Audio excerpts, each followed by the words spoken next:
Hello and welcome to the Happy Little Futures podcast. As always, let's begin with a nice deep breath in and out. Fantastic. So last week I spoke to you about the immediate things that happened, conversations that I had with people following my ADHD diagnosis. And one of the things that I said I'd come back to was possibly what a few of you are thinking about, and where you might be thinking, well, what about the medication, Lucy? So I wanted to leave that to a separate episode, and hopefully you'll see why. So at the end of my appointment, I was asked about how I feel about medication and all of that sort of stuff. The one thing that I was told personally was that I need to get the all clear from a migraine clinic initially, because I do suffer from migraines a lot. However, my response was actually that I do not want medication right now anyway. And there are a few reasons for this. So for me personally, I don't feel at the moment I need medication. I would love for my brain to be a little less scatty.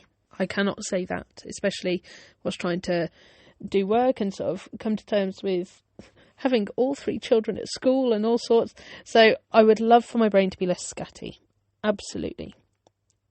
However, I feel that I have worked quite hard over the past 18 months in particular.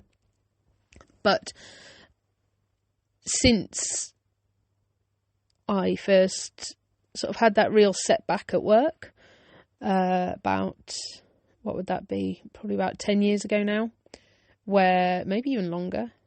No, it'd be about 11 years ago.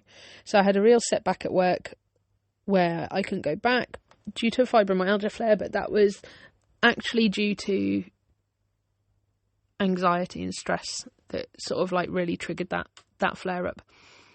I've worked very, very hard on integrating mindfulness and meditation into my life to help support myself through anxiety, through all of the ups and downs of life, which is what I'm passionate about doing to help support you guys out there. And the past 18 months in particular, when I started to question whether I might have ADHD, I started managing myself differently.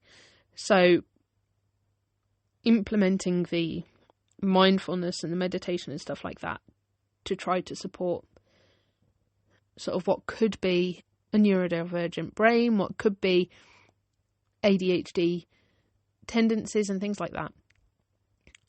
I very much intentionally went in and started to use the mindfulness and meditation to create a kinder self-talk, to create routines, I suppose. I'm not very good at sticking to routines, but I like to have a little bit of structure. And so sort of trying to create a framework within which I could work myself. So be that doing podcasts and sound baths and clients, one-to-one clients and online teaching and stuff like that, or be it having frameworks in which to sort of manage the housework, or on this day I'll go to this place, this day is a shopping day, things like that. So manage that more mindfully than previously. That doesn't mean that everything gets done. I am one person with a lot of things to juggle. But it does mean that I am more aware of where I'm placing my energy and what sort of trying to factor in time to slow down, to reduce burnout, and consequently my fibromyalgia symptoms have been a lot more level playing field. So I have had flare-ups, but we've also had a lot of intense, stressful stuff going on over the past 18 months, which I don't need to go into, but we've had a lot of other stuff going on, which is sort of like caused burnout here and there and fibromyalgia flares. However, in general, since managing my myself and being able to talk a bit kinder to myself about how I am working, what I'm getting done, things like that, I've been more or less on a level playing field with the fibro.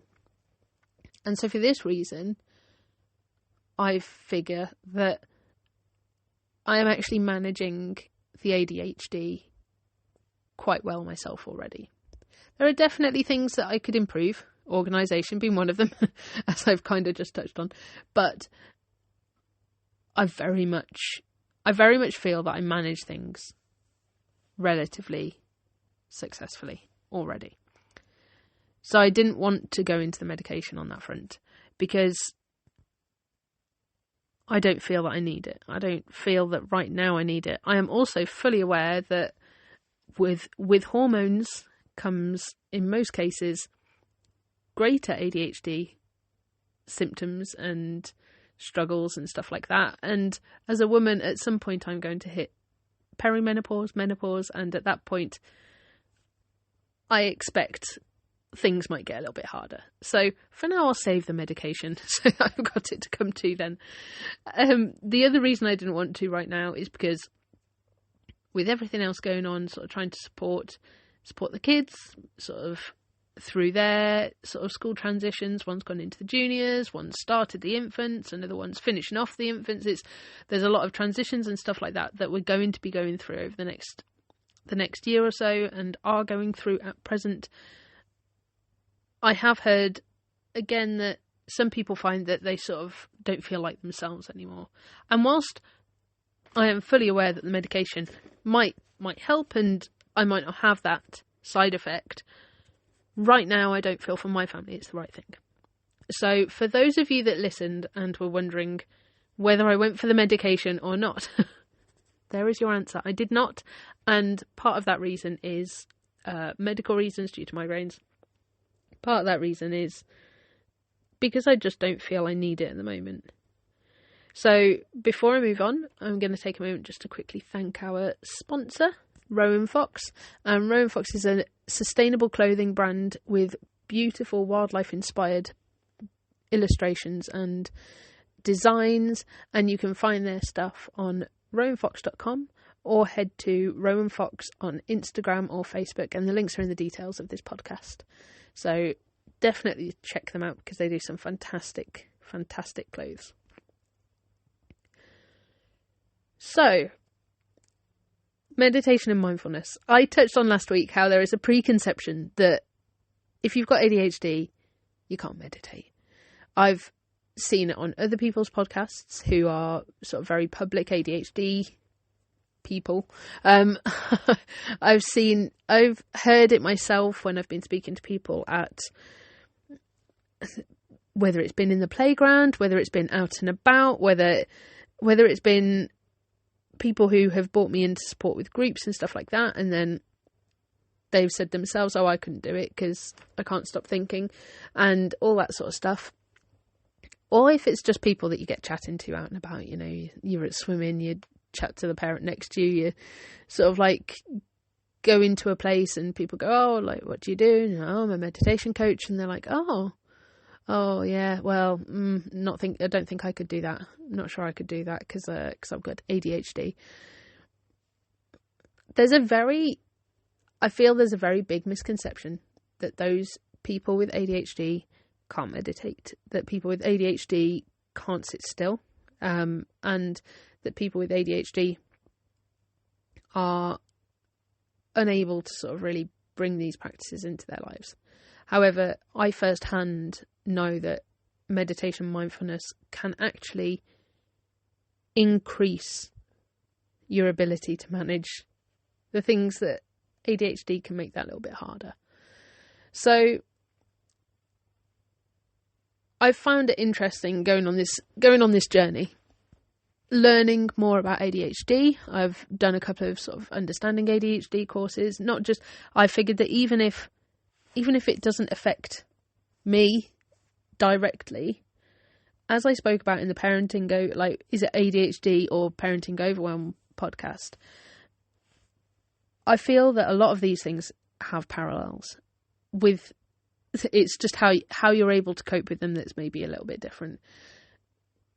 Whether you have ADHD or not, parenting can be extremely overwhelming. You've got the needs of 1, 2, 3, 7, however many children, all shouting out at you. You've got different needs for school, you've got different needs for homework, you've got different tastes and sensory things going on, different needs with regards to bedtimes and all of that sort of stuff. It is incredibly overwhelming. And it is incredibly overwhelming, I feel personally, whether you have ADHD or not. It has to be overwhelming. And in many ways, the ways in which we can integrate meditation and mindfulness into your day through these things, through to support with parenting overwhelm, to support with ADHD, support with anxiety, depression, in many ways, integrating them in a way that is going to impact you in a moment, as opposed to necessarily require you to step away from everything that you're doing and sit quietly and stop.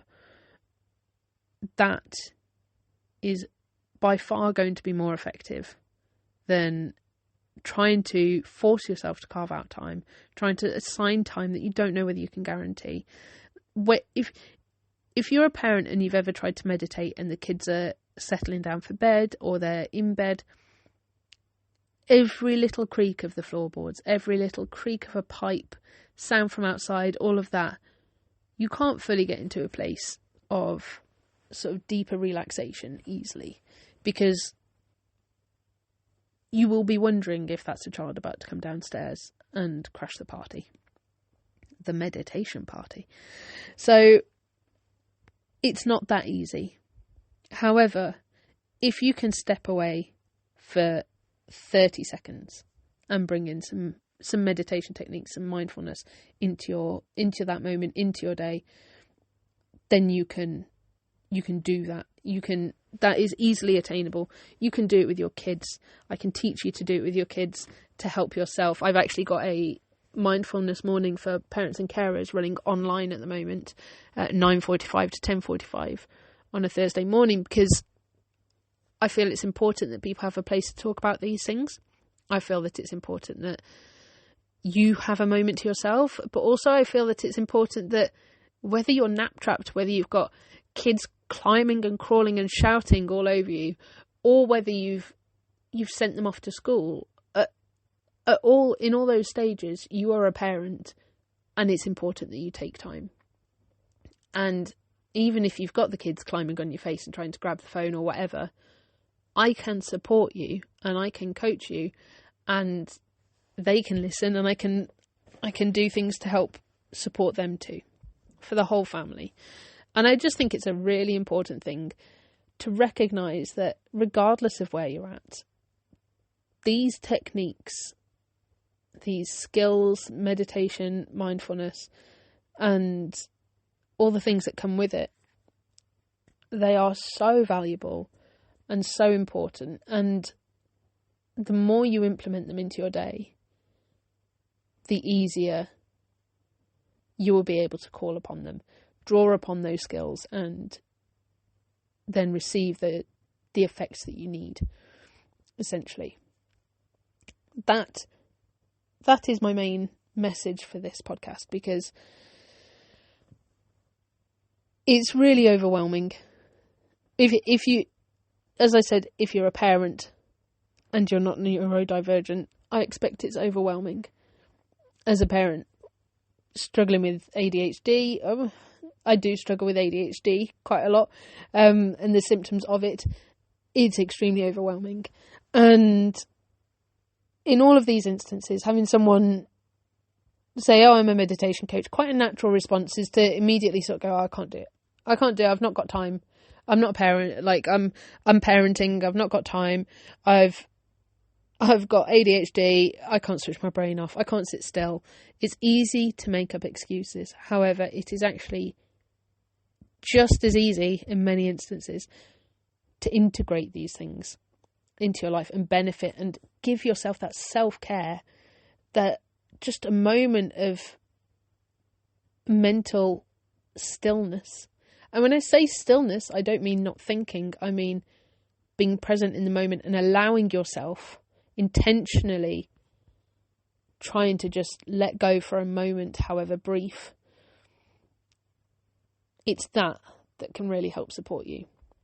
We've all seen the pictures of the mindful, as in your mind is full, where there's just like loads and loads of scribbles, and then afterwards it's mindful, as in the full word of mindful, just one word, and it's a nice swirl or something like that in the brain. We've all seen those pictures, and this is what it can give you. Those things and thoughts are all still there, but you have given yourself permission to just let go, soothe the current, and take it one step at a time. You've given yourself that self-care. You've given yourself that moment of, I am allowed to breathe. And that sounds silly, doesn't it? I am allowed to breathe. But you are allowed to breathe. So many of us aren't fully inhaling and exhaling in the way that we could possibly. And it's because we're stressed, we're in pain, we're uptight, we've got things going through our heads all the time. But if you just fully exhale, just take a moment to just really fully exhale, and do that now. Like, really notice as you exhale, really notice and push and release tension, and just allow that breath to really be dispelled from your body. If you do that more, the tension and the stress and all of that sort of stuff will slowly just begin to sort of find its own place. There will be those moments of clarity, those moments of, okay, I'm okay, I've got this, rather than the, I don't have a second to think about this. And that's where meditation and mindfulness can be as impactful for ADHD as they can with parenting overwhelm. And it's all come round in a circle, hasn't it? All of that, from a few months ago when I first mentioned that I was that I was waiting for an assessment, to now. It's all come round full circle. You can manage the overwhelm. You can manage the ADHD with these techniques, with these skills. And it doesn't have to be difficult. It can be tailored to you. It can fit into your day, no matter what your day looks like. It can fit into your day. And I can help you.